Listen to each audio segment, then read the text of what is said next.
Ministro dos Transportes diz que medidas contra acidentes de viação são corretas e podiam ser mais duras. Passam hoje 3 anos da assinatura do Acordo de Paz e Reconciliação Nacional. O pugilista Tiago Muchanga garante primeira presença de Moçambique numa final de boxe nos Jogos da Commonwealth.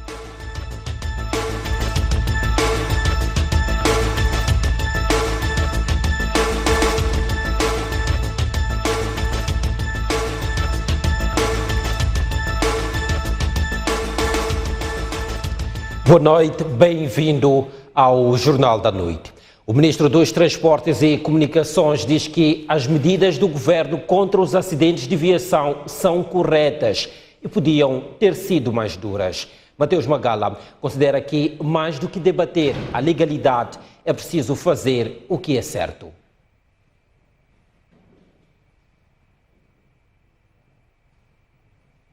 A Ordem dos Advogados de Moçambique disse que parte das medidas que o governo adotou para reduzir os acidentes de viação são ilegais e violam os direitos dos cidadãos.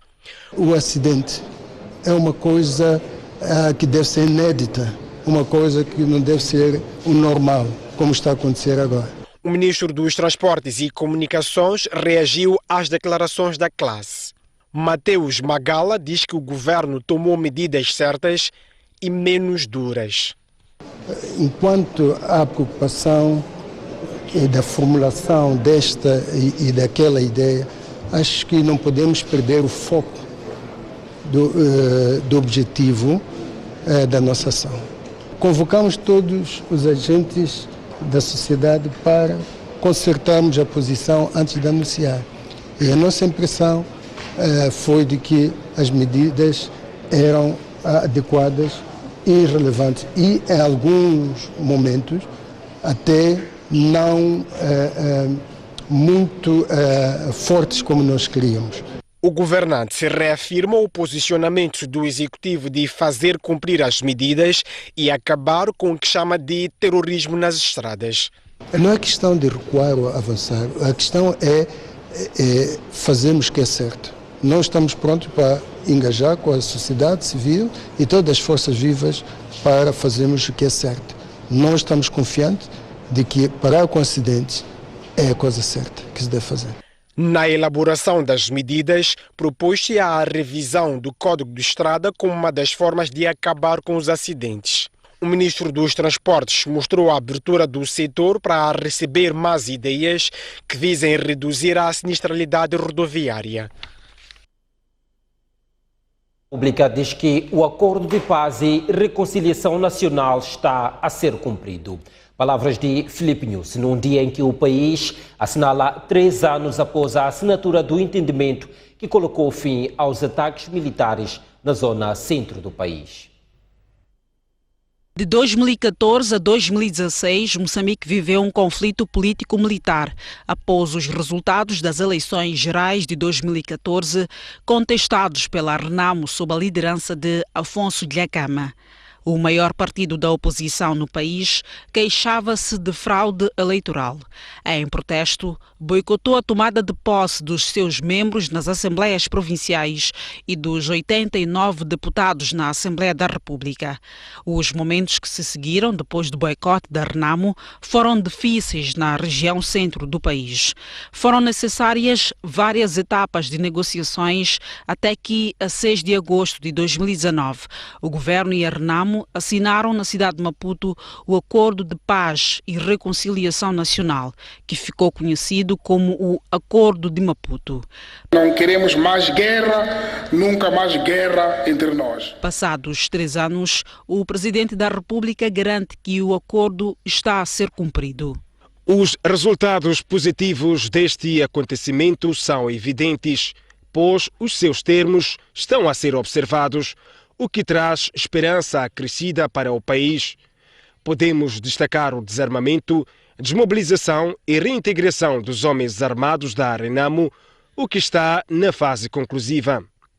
Quero, desta forma, congratular o presidente da Renamo, Oussoufou Momad, pelo seu esforço na materialização dos compromissos assumidos neste projeto de tornar Moçambique num país de paz e harmonia. Filipe Nunes agradece ao enviado especial do secretário-geral das Nações Unidas, Mirko Manzoni, pelo seu papel na busca da paz duradoura para Moçambique.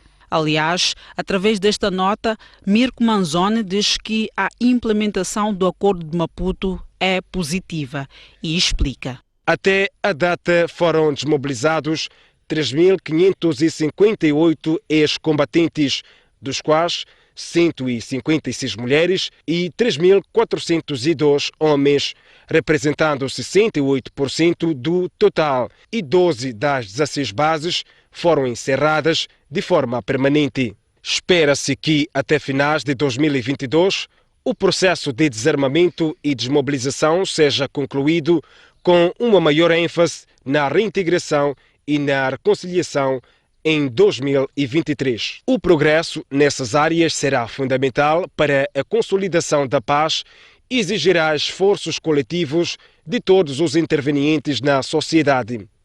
Todos nós nos beneficiamos da paz, pelo que todos temos um papel a desempenhar. No documento, Manzoni felicita Moçambique pela sua eleição para membro não permanente do Conselho de Segurança das Nações Unidas e diz que será uma oportunidade para partilhar a sua experiência na construção da paz e da segurança. Empresas italianas estão mesmo interessadas em implantar uma nova plataforma de produção de gás na bacia do Rovuma. A confirmação é da Empresa Nacional de Hidrocarbonetos. O primeiro gás natural liquefeito da bacia do Rovuma começa a ser exportado em outubro deste ano. O projeto estreante, denominado Coral Sul, é liderado pela empresa italiana Eni. Do mesmo país, já há empresas interessadas em investir em projetos similares em Cabo Delgado, garante o presidente do Conselho de Administração da Empresa Nacional de Hidrocarbonetos, que falava à margem do Conselho Coordenador do Ministério dos Recursos Minerais e Energia. Os parceiros que nós temos, neste caso os italianos, têm estado a falar na possibilidade de poderem trazer uma nova plataforma, mas isto ainda está numa fase de estudo conceptual. Ainda não há nenhuma aprovação, são ideias, está-se a estudar, está-se a analisar os projetos, os prós e os contras, e também do nosso lado também temos que ver o que benefícios é que isso traz. É claro que há oportunidades, o mercado abriu-se com esta situação da guerra da Ucrânia, há necessidade de gás adicional para a Europa e nós pensamos que Moçambique deve aproveitar essa oportunidade. Nos projetos de gás natural liquefeito já existentes da Área 1 e 4 da Bacia do Rovuma, a ENH, braço empresarial do Estado, debate-se com o problema de altos custos para se financiar. Como vocês sabem, a ENH participa, neste caso na área 4 com 10%, na área 1 com 15%, tem que garantir, tanto neste momento está sendo carregada pelos parceiros. E é claro que esses financiamentos são bastante caros e nós temos que procurar alternativas de refinanciar a sua participação e temos estado a trabalhar nesse sentido. Agora, projetos adicionais significarão um esforço adicional para a ENH em termos de procura de fontes alternativas para poder fazer face à sua participação neste projeto. Segundo o presidente do Conselho de Administração da ENH, atualmente os projetos em curso na Bacia do Rovuma exploram abaixo de 10% das reservas já aprovadas. Um incêndio de grandes proporções destruiu ontem uma nova linha de filtragem de inertes na fábrica de processamento de areias pesadas de Chibuto, na província de Gaza.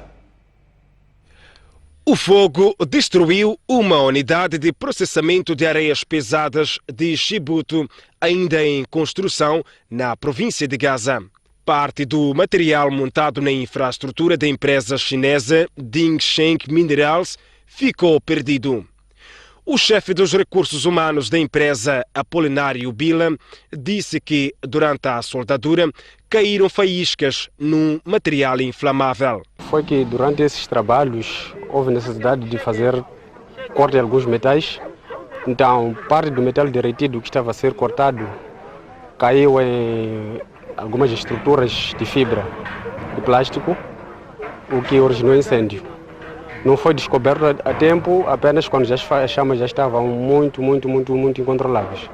Mas, graças ao esforço de todos os trabalhadores da empresa, conseguimos develar o fogo e agora está tudo controlado. Em Chibuto, não há uma delegação do Serviço Nacional de Salvação Pública, pelo que foram necessárias 2 horas para apagar as chamas, recorrendo a meios não adequados. É extraordinário. Todos os trabalhadores abandonaram seus postos de trabalho para vir para aqui, usando todos os meios, tintores, água, areia, para poder debelar o fogo. A unidade atingida pelo incêndio faz parte de um conjunto de 10 em construção para o processamento das areias pesadas de Chibuto. Segundo o secretário de Estado da província de Gaza, Amossi Makamo, que horas antes dos danos visitou a fábrica, pelo menos 2 unidades deviam ser entregues até ao fim de setembro, o que, devido ao incêndio, pode comprometer os prazos. E a província de Gaza previa produzir todos os dias quase 3.500 toneladas de areias pesadas, com a abertura de 2 novas unidades de processamento do minério em Chibuto. Mas a empresa exploradora reclama também de altos custos de escoamento através do Porto de Maputo. E neste momento há 2 unidades de processamento que estão a ser construídas. Há a indicação de que até 30 de setembro serão concluídas. Essas unidades vão permitir com que a capacidade de produção diária passe para 20.000 toneladas. E um processamento de produto acabado já em 3.500 toneladas. O que vai significar, em termos de incremento de nova mão de obra, mais 350 e tal trabalhadores vão lá estar. Mas neste momento da construção das novas unidades, nós temos 850 trabalhadores, dos quais 160 são locais. Quando digo locais, são de Chibuto. Então estamos neste momento com uma situação muito boa. O único constrangimento que temos até este momento é que não foi ainda aprovado a DOCA, que vai garantir o escoamento do produto. Como se sabe, no estudo de viabilidade que foi feito pela empresa, o escoamento via Porto de Maputo encarece muito os custos. Então, uma das saídas que eles têm, e que sempre esteve no estudo que se fez, era a via marítima. E neste momento, o que nós estamos à espera que aconteça é a aprovação, porque já foi feito o estudo de impacto ambiental, já foram feitas todas as consultas às comunidades, todas as recomendações que deviam ser já estão a ser cumpridas. Então, estamos à espera que se construa a DOCA para que se possa fazer o escoamento do produto. Já há consensos entre o governo, a sociedade civil e académicos sobre a revisão da Política Nacional de Terra. Terminou a auscultação pública para a revisão da Política Nacional de Terra e neste momento decorre a harmonização das contribuições recolhidas de diferentes setores da sociedade. Diferentes instituições do governo, da sociedade civil, académicos e camponeses juntaram-se para afinar os aspectos que dividiam as partes no que diz respeito às indemnizações, transmissibilidade do direito de uso e aproveitamento da terra, acessos e posse de terra, descentralização da gestão da terra aos distritos, entre outros. Conseguimos também acoplar a questão do acesso à terra como direito das crianças e da mulher. A questão de, se eu estou a usar a terra há mais de 10 anos e adquiriu esta terra na base de boa-fé, ninguém deve vir mexer a esfera jurídica desta terra para esta pessoa. O reconhecimento do direito das comunidades locais, o direito por ocupação, os direitos das mulheres, crianças e jovens. Basicamente, estes princípios fundamentais estão a ser salvaguardados. Sem avançar datas, a Comissão encarregue pela revisão da Política Nacional de Terra, desde que o documento final será submetido ao Ministério da Terra e Ambiente e mais tarde ao Conselho de Ministros. Dentro deste encontro, o objetivo era harmonizar as contribuições que recebemos e mostrarmos como é que essas contribuições foram incorporadas e validar essa incorporação.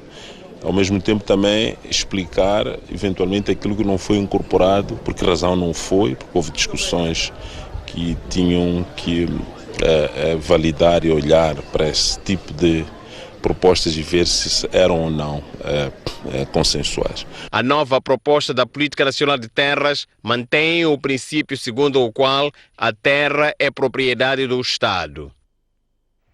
Há mais de 100 construções abandonadas na cidade de Maputo. A situação preocupa os munícipes, que relatam que os lugares servem de esconderijo para criminosos e depósitos de lixo. São infraestruturas como estas, desde ruínas, construções inacabadas e terrenos baldios, cujo abandono é preocupação para os munícipes de Maputo. Tranquilidade, em princípio. Medo, em princípio. As pessoas não podem circular assim de qualquer maneira. O Conselho Municipal tem que dar destino a isto. Tem que ser aproveitado para construir infraestrutura. Segundo contam os munícipes, os locais transformaram-se em esconderijos para malfeitores e em depósitos de lixo. Na verdade fazem reciclagem e de noite também aproveitam vandalizar e roubos e tudo mais. Uma das algumas vezes já aconteceu, umas senhoras também vieram a reclamar. É um atentado à saúde. As pessoas passam por aqui e fazem disto um urinol. Qualquer um que passa de carro, a pé, chega aqui e vê um sítio desse, parece que é um sítio ideal para fazer necessidades maiores, para fazer necessidades menores. Na capital moçambicana, há mais de 100 ruínas e construções inacabadas abandonadas e o município quer mudar o cenário. São locais de criminalidade, são locais de deposição de resíduos sólidos, portanto criando lixeiras informais e muitos outros aspectos negativos que devemos corrigir. Para tal, tem sensibilizado os donos para que reabilitem os imóveis ou apresentem um plano de utilização das construções. Nos casos em que não recebemos resposta, consideramos que estas obras estão efetivamente abandonadas. Existem dispositivos legais que permitem o Estado, começando pelo próprio município, a declarar a posse destas unidades. O município de Maputo multou mais de 60 munícipes por construções ilegais nos terraços ou laterais de prédios. Morreu hoje aos 69 anos de idade Virgília Matabel, ministra da Mulher e Coordenação da Ação Ambiental entre 2000 e 2009. Virgília Matabel perdeu a vida na África do Sul, vítima de doença prolongada.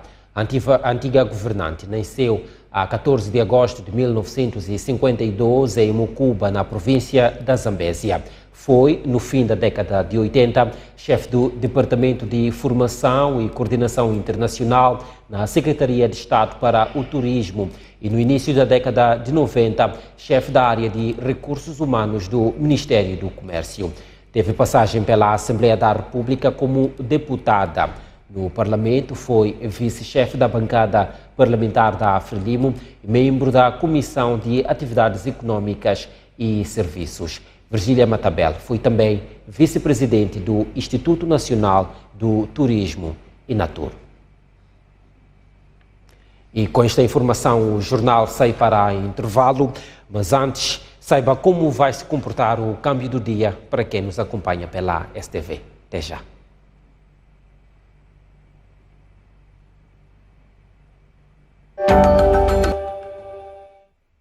Estamos de volta às notícias. Os mercados da cerâmica e do maquinino na cidade da Beira já estão limpos. A limpeza foi feita pelos vendedores e pelo município e colocou fim a um cenário de imundície. Há uma semana, a STV reportou imundícies nos mercados grossistas da cerâmica e municipal de Maquinino, na cidade da Beira. O cenário era este. vendedores e compradores conviviam com lixo perigando a saúde pública. Em reação a este cenário, o município garantiu que iria aprimorar a limpeza, assim como as campanhas de sensibilização para melhorar a higiene individual e coletiva. Neste sábado, a STV voltou a escalar os mesmos mercados. O ar que se respira nos dois mercados é puro e o cenário é agradável. Na cerâmica, foi removido todo o lixo que estava no meio dos vendedores e, neste momento, pode-se caminhar à vontade pelas diversas bancas onde são comercializados vários produtos. Aqui quase é que se carregou-se 100 e tal caminhões de lixo. O passo a seguir, de acordo com a idilidade, é a colocação de saibro. Hoje, essa manhã, entraram, estavam varidos essa manhã.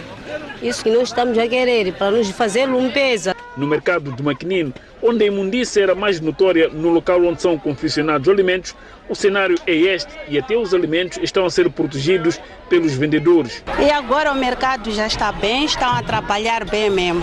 Está bonito. Nós é que não estávamos mesmo a seguir com as ordens, mas fui ver que na verdade mesmo mudamos. E isso não vai ser só por aqui, vai ser para sempre. Ainda no âmbito da melhoria do saneamento, nos mercados em referência e de outros, a idilidade está à procura de parceiros privados para a construção de novos balneários públicos. A ministra do Trabalho e Segurança Social diz que os trabalhadores do setor da agricultura e ex-mineiros devem descontar para o Instituto Nacional de Segurança Social. Margarida Talapa lançou a primeira pedra para a construção da delegação distrital do INSS em Manjacás, província de Gaza, e lembrou que a contribuição para a segurança social é condição fundamental para que o trabalhador receba pensão em caso de incapacidade de trabalho.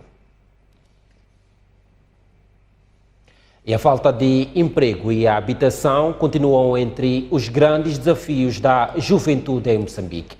A informação é avançada pelo presidente do Conselho Nacional da Juventude. O compromisso é com. Reagindo à manifestação de dezenas de jovens que exigiam emprego, ocorrida na última quarta-feira na cidade de Maputo, a presidente do Conselho Nacional da Juventude diz que este é um sinal de que os antigos problemas continuam a sufocar os jovens. O emprego é grande desafio. Sabemos de que nós, como jovens, temos grandes desafios a enfrentar. Temos vários problemas da juventude que não são de hoje, que mesmo hoje eu, como presidente do Conselho Nacional da Juventude, devia encontrar, estamos a enfrentar. Iremos continuar a bater com o nosso governo, a conversar. No entanto, Emília Chambal garante que o órgão vai continuar a exigir do governo respostas concretas, mas faz um apelo. O empreendedorismo é um grande trunfo para nós como jovens, porque sabemos de que estamos a enfrentar várias dificuldades. O autoemprego. O emprego em Moçambique não é fácil, mas temos nós como jovens procurar próprias soluções. Uma exigência que, segundo o secretário de Estado da Juventude e Emprego, está a ter respostas concretas. Na próxima semana será publicada a lista dos jovens selecionados para a fase seguinte do programa Emprega, na sua componente Agora Emprega, que é uma competição de plano de negócios, cujos jovens tiveram a oportunidade de participar, de concorrer, agora vão passar por uma fase de formação. As fontes falavam este sábado na sequência do lançamento da Semana da Juventude a decorrer de 6 a 12 de agosto, enquadrado no Dia Mundial da Juventude. A morte do ex-presidente de Angola não vai influenciar as eleições de 24 de agosto, defende o analista angolano Matias Pires. Pires prevê uma vitória do MPLA, apesar das reformas que a UNITA tem vindo a fazer para conquistar o eleitorado. Com a morte do ex-presidente de Angola, José Eduardo dos Santos, acreditava-se que o MPLA fosse ficar fragilizado, uma ideia contrariada pelo analista angolano Matias Pires. O país mobilizou-se, cumpriu-se os 7 dias de luto. Em relação a este caso, não afeta a vida política. Houve aquele período natural da manifestação, da compaixão, da dor, mas que não afeta, no caso, a eleição. Matias Pires acredita que o MPLA vai ganhar as próximas eleições, ainda que seja por uma margem de diferença reduzida. E, rigorosamente falando, pensamos que o MPLA vai vencer essas eleições. É verdade que nas últimas 2 eleições em cada mandato, o MPLA foi perdendo cerca de 10% em média. Significa dizer que se essa lógica se mantiver, o MPLA poderá parar aí à volta de 52% nessas eleições. Mas nem por isso deixa de apontar problemas que podem minar a possível reeleição do MPLA. O desgaste natural que provoca uma governação de 47 anos, porque todas as pessoas, quando têm alguma dificuldade, quem não trabalha, quem não tem água, quem não estuda, olha sempre para o MPLA. A luta contra a corrupção, que era necessária para moralizar a administração pública, estimular também o ambiente de negócios para atrair investidores externos, afetou largamente pessoas. As pessoas indiciadas são, sobretudo, militantes do MPLA. As reformas dentro do maior partido da oposição em Angola, os olhos de Pires, podem trazer algumas mudanças a 29 de agosto. Há uma grande esperança da oposição, sobretudo a UNITA, vencer as eleições, porque, entretanto, a UNITA trocou de liderança, tem um novo presidente, que é Adalberto da Costa Júnior, uma pessoa bem articulada. Ele foi colocado como uma forma de, por isso mesmo, de não ter muita colação a essa elite tradicional da UNITA, poder-se piscar o olho ao eleitorado urbano. E ele tem conseguido isso com algum êxito, porque nas grandes cidades os jovens não querem esperar, tanto são imediatistas. Uma pessoa morreu na África do Sul depois de tomar a vacina Johnson & Johnson contra a Covid-19. A Autoridade Reguladora de Produtos de Saúde da África do Sul investigou cerca de 160 mortes, possivelmente associadas à vacinação, e apenas um caso foi encontrado. Disse o órgão numa conferência de imprensa na quinta-feira. A idade e o sexo do paciente falecido não foram revelados. No entanto, a autoridade assegura que os benefícios da vacinação contra a Covid-19 superam muito o risco de eventos adversos graves, tais como a síndrome de Guillain-Barré. O GBS é uma reação adversa muito rara, mas grave, associada à administração de várias vacinas e outros medicamentos. De acordo com os dados oficiais, até o momento, mais de 37 milhões de vacinas foram administradas na África do Sul, incluindo quase 10 milhões de doses de vacinas Johnson & Johnson. Mais uma curta pausa no Jornal da Noite, mas antes, saiba como se vai comportar o tempo nas próximas 24 horas. Começamos pela região sul do país, com a cidade de Maputo a registrar previsão de máxima de 25 graus e mínima de 18, Xai-Xai 30 de máxima e 19 de mínima, Inhambane 26 de máxima e 19 de mínima. A região sul vai registrar céu pouco nublado, com períodos de muito nublado durante a primeira metade do dia. Neblinas ou nevoeiros matinais, vento de nordeste a noroeste fraco a moderado, rodando para sueste na manhã do dia de domingo.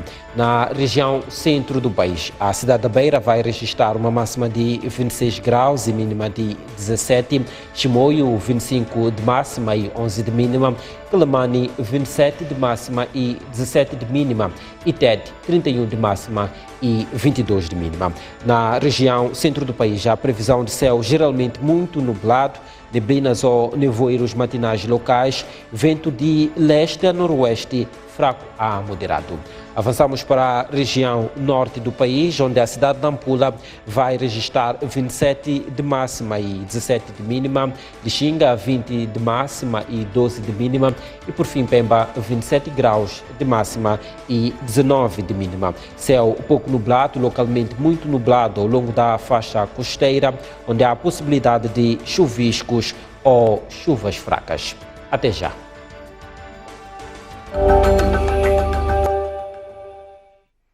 Estamos de volta às notícias.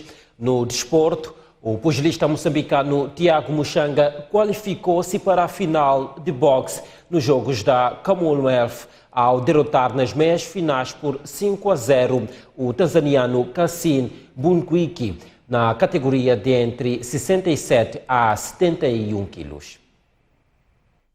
Tiago Muchanga é o primeiro moçambicano a chegar à final desta competição na modalidade de boxe, onde vai defrontar o pugilista da Irlanda do Norte, Aidan Walsh. Contra o tanzaniano, o pugilista moçambicano voltou a ser firme no combate, tendo tão cedo fragilizado o seu adversário, vencendo por 5-0. Na sua estreia nesta competição, o pugilista de 21 anos de idade derrotou o camaronês Albert Meng Ace pelo mesmo resultado. Mesma sorte não teve Alcinda Panguane, que perdeu diante da australiana Kai Scott por 4-1 nas meias finais na categoria dos 66 a 70 quilos. Ainda assim, a pugilista moçambicana garantiu a medalha de bronze. O Costa do Sol empatou hoje a uma bola com a União Desportiva do Songo em jogo de destaque da 7ª jornada do Moçambola 2022. Os canarinhos continuam 4 pontos abaixo do Songo, o líder do campeonato. No regresso a casa, o Costa do Sol procurou o pleno de vitórias, mas foi o Songo que chegou mais vezes com perigo à baliza de Vítor. Exemplo disso é este lance em que Daio, com passadeira aberta e golo cantado, não conseguiu marcar. O jogo estava dinâmico, mas o placar só foi colocado a funcionar ao minuto 50, altura em que Beto Maravilha fez vibrar os adeptos canarinhos com este golo de cabeça. A resposta do conjunto de Songo chegou pouco tempo depois, com um conhecido do nosso futebol a restabelecer a igualdade. Aos 55 minutos, Lau King de cabeça fez o 1-1, festejado especialmente pela sua família na bancada. A partida foi marcada por uma queda aparatosa de Ciganinho do Costa do Sol e Focam da União Desportiva de Songo após um choque de cabeça. É um ponto que no final das contas vai servir quando lá chegarmos para fazer as contas finais do campeonato. Missed many chances, first half 3 or 4 and second half so after that we have many mistakes about the passes, but okay, when you miss the 5 chances. Este último teve mesmo de ser reanimado. A União Desportiva de Songo mantém liderança isolada com 19 pontos, enquanto o Costa do Sol segue na segunda posição com 15. Arrancou hoje o campeonato escolar da Confederação Africana de Futebol. Na prova participam 18 escolas da cidade e província de Maputo. A iniciativa tem em vista massificar a modalidade nas escolas, bem como descobrir novos talentos. As crianças têm noção disso, por isso querem fazer a diferença. Participar nesse campeonato é muito importante, porque eu desde criança queria ser uma grande jogadora, queria estar nesse lugar aqui. Eu não imaginava que esse dia seria hoje. Nós só queremos ganhar um campeonato. Passamos agora para meias finais, jogamos as meias finais, para a final. É isso que nós queremos. A Federação Moçambicana de Futebol diz que esta iniciativa poderá contribuir para o desenvolvimento do futebol moçambicano. Sabemos que o desporto escolar está realmente bastante fragilizado aqui no nosso país e na maioria dos países em África também, as condições financeiras que os países têm.